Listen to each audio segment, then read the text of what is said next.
I am here. A night devotional. I know you are still awake. I know. I see you there, lying in the dark, eyes open, mind turning, carrying something that feels too heavy for this hour, too tangled for words, too old and familiar to keep explaining to anyone who might understand. I see the way your thoughts keep circling back, the way you exhale slowly and try to let it go, and then it comes again, the worry, the ache, the question without an answer. I see you pressing your face into the pillow and asking, quietly, to yourself, if any of this will ever feel lighter.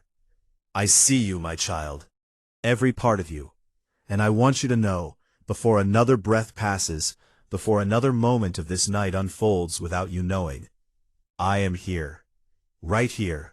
I have not left. I have never left, not once, not for a single second of any night you have ever lain awake like this. I was here then, and I am here now, and I will be here still, when your eyes finally close and your body finally rests, and I will be here when the morning comes. You are not alone. You have never been alone. I know how tired you are, not just the tiredness that comes from a long day, though that is real and I honor it, but the deeper tiredness, the kind that lives in the chest, the kind that makes simple things feel enormous. The tiredness of trying so hard, for so long, to hold everything together. The tiredness of being strong when you wanted so much to fall apart. The tiredness of smiling when the sadness was right there, right behind your eyes, waiting patiently to be acknowledged. I see that tiredness, my child. I have seen every moment of it, and I want you to hear me say this as clearly as any voice you have ever heard. You do not have to hold it anymore tonight. You do not have to figure it out tonight. You do not have to be strong right now, in the dark, when no one is watching. You can lay it down. You can lay all of it down, here, with me, and I will hold it. I am strong enough. I have always been strong enough. And you are allowed to rest. Come. Let me speak to you the way I have always wanted to speak to you, in the quiet, in the stillness, when the noise of the world has finally gone still, and there is only this, only you, and the dark, and my voice, gentle and close and completely for you. This moment was made for this. The night was made for this. Not for the anxiety, not for the replaying of conversations, not for the rehearsing of fears, but for this, for communion, for the laying down of burdens, for the receiving of peace so deep it moves through you like water, like breath, like something you were made for and had almost forgotten. I am the shepherd, my child. That is how I want you to understand me tonight. Not as a distant force, not as a judge tallying what you have done or failed to do, not as someone waiting to be impressed. A shepherd. One who knows every sheep by name, by sound, by the particular way they move through the grass.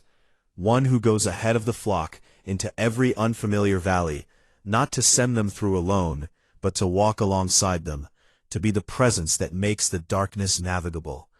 One who counts them at the close of every day, and would leave the whole flock on the hillside to go searching for the one that wandered off into the dark, uncertain, afraid, convinced perhaps that being lost was its own fault. You are that sheep tonight, in the very best sense. You are known.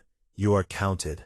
I know exactly where you are, and I have not stopped watching over you, and I will not stop. Not because you have earned it, not because you have been perfect or strong or faithful enough, but because that is what shepherds do. That is what I do. That is who I am. Underneath the hum of the night, underneath even the sound of your own breathing, do you hear it? That stillness is mine. I am in the stillness. I laid it out around you like a field, like green and open country, like a place where you are not required to perform or explain or produce anything.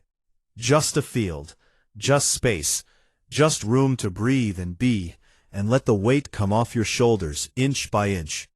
I prepared this place for you, not for a version of you that has everything figured out, not for a future you who has finally earned rest. For you, Now, as you are, exactly as you are tonight, uncertain and tired and real and mine. The green pastures are real, my child. They are not a metaphor for some distant future. They are tonight. They are this breath. They are the way the darkness around you is not threatening, but simply quiet. The way the world outside has slowed. The way even the air feels softer at this hour. As if it knows something you are only beginning to remember. I lead you to still waters. Waters that do not demand anything of you. Waters that simply are. Calm and clear and reflecting light you cannot even see yet. Light that is there nonetheless. Come to these waters tonight. Let me lead you. You do not have to find them yourself. That was never your job. Your job is only to follow, one breath at a time, one heartbeat at a time, further into this soft and holy quiet. I want to restore your soul tonight.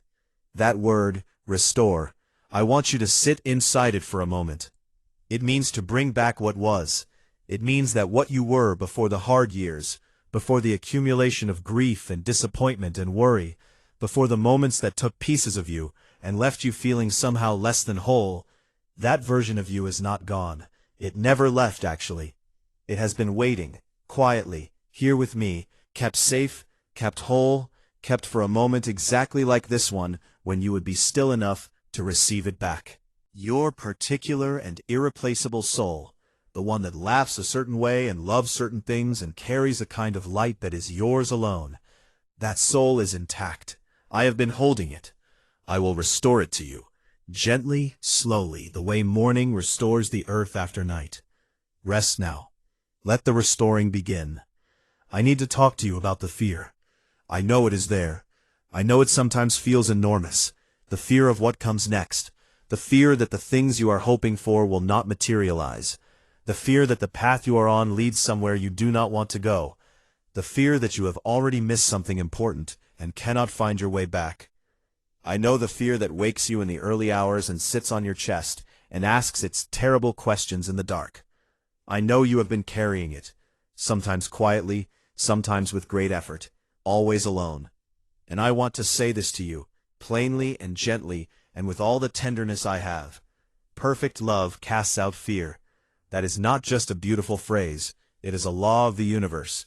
It is what happens when my love, which is perfect, which is complete, which is without condition or limit or end, moves through you. The fear cannot stay. It has nowhere to stand. It has no ground. Love is the ground, and fear cannot root in love. And I am love, and I am here, and you are held inside that love right now, in this very moment, whether you feel it fully or not. You do not have to have the future figured out tonight. I want you to hear that again, slowly. You do not have to have the future figured out tonight. The future is mine. It belongs to me. I hold it the way I hold all things, carefully, purposefully, with full knowledge of what I am doing and why. And I hold your future, specifically, with particular care, because you are particular to me. There is nothing generic about the way I love you. There is nothing interchangeable about your place in the story I am telling. The paths I know for you are not paths I chose at random, or paths that lead nowhere. They are paths of righteousness, which means simply paths that are right, paths that are fitted to who you actually are, paths that account for your particular longings and wounds and gifts and the things you do not even know yet about yourself. I know all of it. I have known it always, and I am walking ahead of you and behind you and beside you on every one of those paths, for my name's sake, which is just my way of saying, this is who I am. This is what I do. This is not something you have to earn or beg for or qualify for. It is simply mine to give, and you are simply the one I am giving it to. You are safe right now. Will you let that be true? Just for tonight, just for this hour, just for however many minutes remain between wakefulness and sleep. Will you let the safety be real? I know that trust does not come easily. I know that some of what has happened in your life has made it hard to believe that safety is ever really available. That it is not just a temporary condition before the next hard thing arrives. I know that the people who were supposed to make you feel safe sometimes did not, and that the circumstances that were supposed to be stable sometimes were not. and that the ground has shifted under you more than once in ways that left you wary of standing too confidently on anything. I know all of this, and I honor it, and I do not disparage it or rush past it. Your wariness makes sense. Your careful heart makes sense. But I want to offer you something that none of those other things could offer you. Something that doesn't shift and doesn't fail and does not withdraw when you need it most. I am not the ground. I am the one who made the ground. And underneath you, right now, are my everlasting arms. Not a metaphor, a reality. Hold on to it. Let it hold you. You are safe. The valley of the shadow of death. I want to speak to you about this, because I know that sometimes this is exactly where it feels like you are. The shadow of death can mean many things. It can mean the literal proximity to dying, the sickness in the body, or the crisis in the body of someone you love. But it can also mean the shadow that falls across your life when something you needed very much has ended, when a relationship has broken, when a dream has dissolved, when the version of the future you were holding has crumbled in your hands and left you standing in the rubble of what you thought would be, disoriented and grieving, and not sure which way is forward. That is a valley, and the shadow is real. I am not going to tell you it is not, but I want you to hear the promise that is wrapped around this reality like a cloak. Even there, my child, I am with you, especially in the valley. The valley is not where I send you alone. The valley is where I walk closest to you, my rod and my staff beside you, steady in my hand. The presence of me so close you could reach out and touch it, if your hands weren't so full of the grief you've been carrying. You will not make it through the valley alone, because you were never in it alone. I have been with you every step of the descent. I will be with you every step of the climb. Fear no evil, even here, even now, because I am here, and I am enough. I want to talk about the loneliness, the kind that does not go away when you are with other people, the kind that you feel most acutely in a room full of people who seem to understand each other in ways you cannot access. The loneliness of feeling fundamentally unseen, of performing the version of yourself that other people can receive, while the real version, the one that is frightened and uncertain and wanting so much more than it lets on, stays hidden, protected, kept back, where it cannot be rejected again. I know that loneliness. I have seen you carry it for a long time, and I want you to know that being known, truly and completely known, is not something you have to find in another person, though I hope for you that you find it there too in time. You are known by me, completely, not the performance, not the version you curate for public consumption, the real one, the afraid one, the one who has questions it feels inappropriate to ask, who is grieving something it does not know how to name, who wants things it has been told it should not want or need, who is softer and more tender than anyone around it suspects. That person is known by me, and that person is deeply, specifically, irreversibly loved. You have not been abandoned. I want to say that again, more slowly. You have not been abandoned. I know there have been seasons when the silence was so complete that it felt like the silence of absence. When you reached out in prayer, or in longing, or simply in the wordless need of a heart that is spent, and nothing came back. Or nothing came back that you could feel or measure, and the silence felt like evidence of something you feared was true, that you were alone in this, that no one was listening, that the universe was vast and indifferent, and you are small inside it, and without a hand to hold. I know how that silence felt. I was there in it. I am always there in it. The silence was not absence. The silence was my presence without noise, my love in its most elemental form, without language or sensation. Simply there, simply constant, simply unwilling to leave regardless of whether you could perceive me. I do not always speak in ways that can be heard, but I am always here in ways that are real. You were not abandoned in the silence. You were held in it. Let me tell you something about tonight. Tonight is not an accident. The fact that you are awake at this hour, that something in you would not let sleep come yet, that here you are, in the dark, listening, this is not random.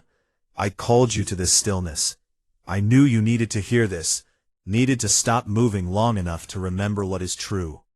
needed the permission that silence gives to feel what you have been pushing down during the daylight hours, when there was always something else to attend to. The night is a gift I give you. Not the anxiety, not the overthinking, those are not from me. But the quiet is mine. The space is mine. The fact that the world is stilled and you are still, and something in you is listening, that is mine. I have things to say to you in the dark that the daylight drowns out, so listen. Stay with me just a little longer. You are not wasting time. You are receiving something you cannot receive any other way. The ones that have been running all day. The ones that circle and return and circle again. I see them, the way they wear you out, the way they are trying, in their anxious way, to protect you, to prepare you, to find the solution before the problem fully arrives. Those thoughts mean well, but they are not equipped for this job. They cannot solve what only time and trust and my hands can handle. Let them rest. You can think tomorrow. You can plan tomorrow. You can evaluate and strategize and prepare and all the rest. Tomorrow, in the daylight, with the full capacity of a mind that has slept and been restored. Tonight is not for solving. Tonight is for surrendering. There is a difference, and it matters. Surrendering is not giving up. It is not passivity. It is the active, courageous act of releasing what you cannot control into hands that can hold it. My hands, capable hands, steady hands, hands that have never dropped what was entrusted to them. I want to speak to the part of you that feels like it has failed. That part is listening, I know, even now. It never stops listening, always waiting for the reminder of what it did wrong, always building the case against itself, always finding the evidence for its own inadequacy.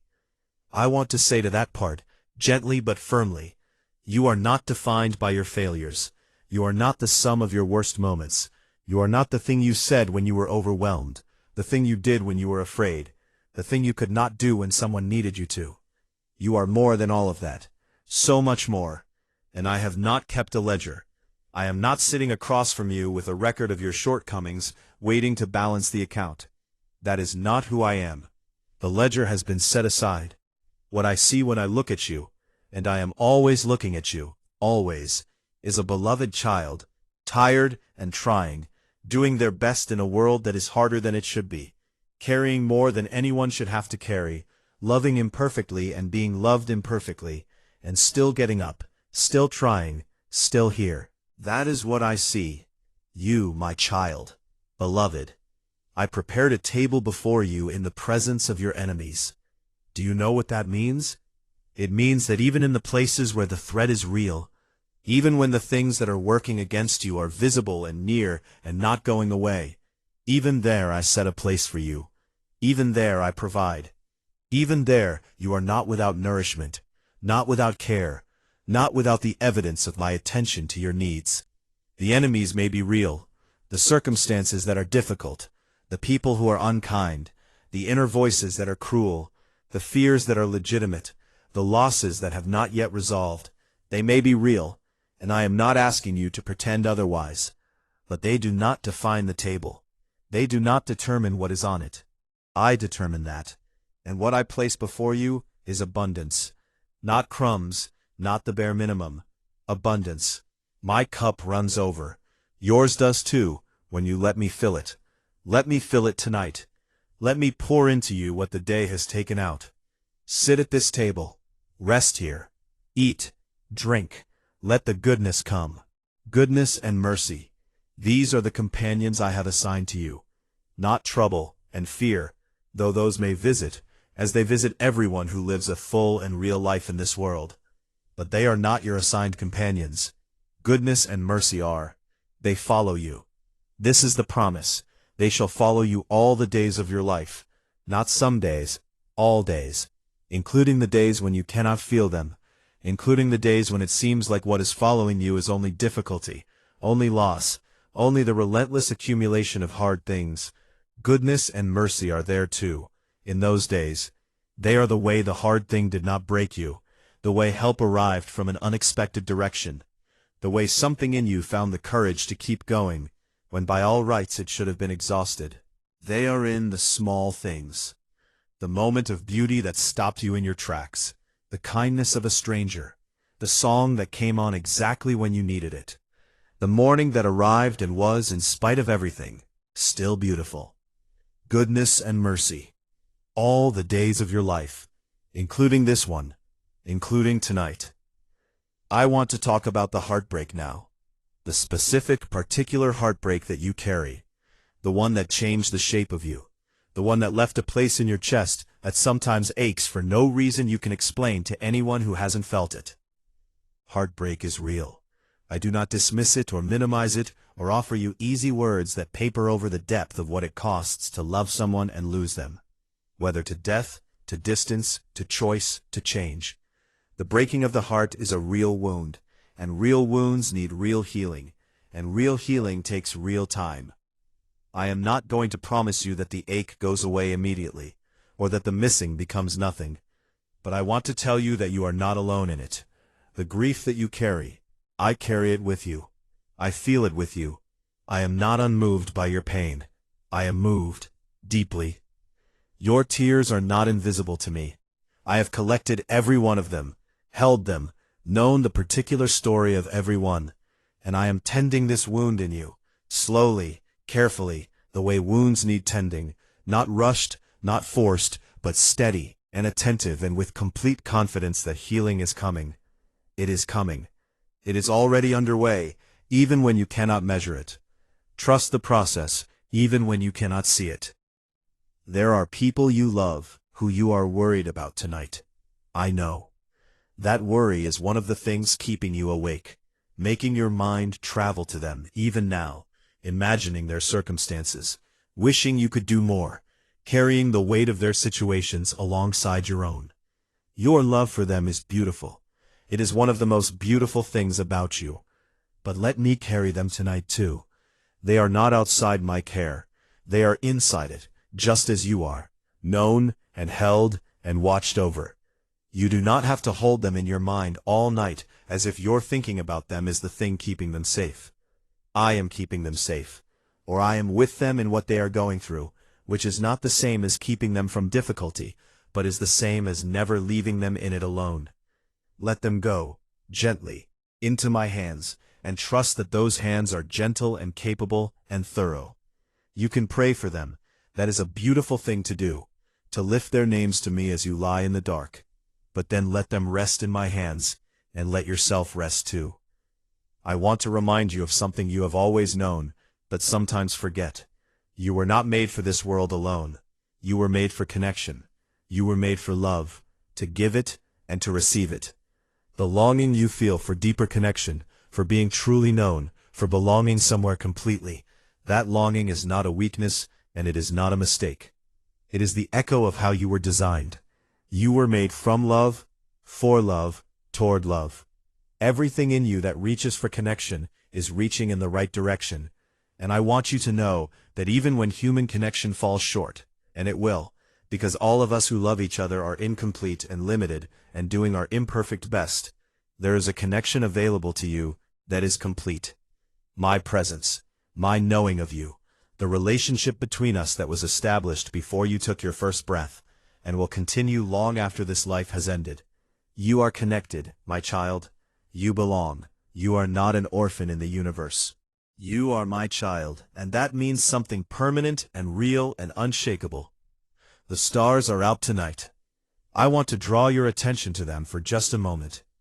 Not the ones you might see if you open the curtain, though they are there. They are always there, burning quietly and reliably, above every human darkness that has ever existed. But the ones I want you to imagine, the vast and ancient arrangement of light that has been present over every night that has ever come, over every person who has ever lain awake in the dark, the way you are lying awake now. They are not cold, they are not indifferent. They are not the evidence of a universe that does not care. They are the evidence of a maker who cannot stop creating beauty, even in the places where it might seem unnecessary. I made the stars because I love beautiful things, and I love you. And the stars are for you, not just astronomically, not just scientifically, but personally. The same hands that placed every one of them knows your name. knows the number of hairs on your head, knows what you love and what you fear and what you dream when you finally sleep, knows your history and your present and your future. Those hands are cradling you right now. Do you feel it? Just a little? The safety of being held by the same hands that hold the stars? The wind outside, if there is wind, and even if there is not, the air itself, moving as it always moves in its invisible and faithful way, that is my breath in the world. I breathed life into the first human, and I am still breathing, still sustaining, still filling the world with the energy of my presence, whether anyone acknowledges it or not. That breath is around you right now. You are breathing the air I sustain, in and out, the rhythm your body keeps without your effort, without your thought. That is a gift I give you every moment, the most basic and taken for granted of all the gifts. But tonight, in the quiet, when you notice your own breathing, let it be a reminder. I am as close as the air. I am as constant as breath. I am not far off, not far away, not difficult to reach. I am here, right here, closer than close. The kingdom of heaven is not far. It is within you. My presence is not distant. It is near as your own next breath. Breathe it in. Let it go. Breathe in again. I am with you. You are not what you are afraid you are. That voice that tells you you are too much, or not enough, or fundamentally lacking in some way that makes you unworthy of the good things you long for. That voice is not mine. It has never been mine. I want you to hear that clearly. So clearly it stays with you past tonight. So clearly it becomes something you carry into the hard moments when that voice is loudest. That voice is not mine. I do not speak to you in condemnation. I do not speak to you in contempt. I do not look at you with disappointment or weariness, or the particular cruelty of love that has conditions attached to it. When I look at you, I see someone I made with intention and care, someone in whom I placed specific gifts and specific purposes, someone who is in the middle of becoming something beautiful, even though the middle often feels like being lost. You are in the middle, not at the end. The story is not finished. The work I began in you is not finished, and it will not be abandoned, and it will reach its completion, because I do not begin things I do not finish. What I started in you, I will see through. Trust that. You are not what you are afraid you are. Let me tell you about rest, real rest, not just sleep, though sleep is a mercy I give you tonight, with great love. Real rest, the kind that happens in the soul before it ever happens in the body, the kind that comes when you finally stop fighting what you cannot change and start trusting that it is held. That rest is available to you right now, in this moment, regardless of whether sleep comes for another hour. It is available in the decision to lay the worry down, in the act of saying, even if you do not fully feel it yet, I trust you with this. I do not understand it. I cannot control it, but I trust you with it. That is not weakness. That is the most courageous thing a human being can do, to lay down the illusion of control and trust the real one who holds all things. That rest is yours. Reach for it. It is already reaching for you. The night is long, my child, and that is okay. Not every night resolves quickly. Some nights the darkness is simply long, and the thing to do is not to fight it, but to rest inside it, to let the darkness be safe rather than threatening. To remember that morning always comes, not because of anything you do to bring it, but because that is the nature of things, because I made it so, because darkness and light are both mine, because I am the God of sunrise, and I have never once forgotten to send it. Morning is coming, not as a threat, not as a demand that you be ready, not as a deadline by which you must have resolved all your questions and prepared all your answers, just as a gift, just as the inevitable and faithful arrival of light. It will come. It always comes. And when it does, I will be there too. The same presence that watched over you in the dark, still watching, still near, still for you. For now, let the night be the night. Let the dark be dark. Let the quiet be quiet. You do not have to fill it. You do not have to be productive in it, or useful in it, or impressive in it. You can simply be in it, here with me, breathing, resting, letting the hours pass in peace. The world will ask things of you again tomorrow. It will make its demands, and set its expectations, and require your energy and attention in all the ways that the world does, but not tonight. Tonight the world is asleep, and you are in my keeping, and the only thing required of you is to receive care, to receive rest, to receive the quiet reassurance that everything is going to be okay. Not in a superficial or dismissive way, but in the deepest and most reliable way, the way that holds even when circumstances are hard, the way that has never been disproven by anything that has happened in the long history of my care for my children. Everything is going to be okay. I say that not as a prediction about specific circumstances, not as a guarantee that every hard thing will resolve the way you want it to, but as a statement about the arc of things, about the direction I am moving, about the ultimate outcome of a story that I am writing, and that I can see from beginning to end. Everything is going to be okay, because I am the one holding the end of it, and I am good, and I am not finished, and my purposes do not fail. In the middle, where you are right now, it does not always feel like okay. In the middle, it feels like uncertainty and loss and the not knowing that can be so painful in a soul that wants so much to understand. But I am the God of the middle too, not just the God of the happy ending. I am here in the uncertainty. I am here in the not knowing. I am here, steady and sure and unafraid, and that steadiness is available to you. Let it be yours tonight. I want you to know that you are doing better than you think you are. I want you to hear that from me, because I think the voices you have been listening to, your own included, have not been telling you this, and it needs to be said. You are doing better than you think. The fact that you are still here, still trying, still caring about the things you care about, still loving the people you love, still getting up when things knock you down, that is not nothing. That is not the bare minimum. That is courage, my child.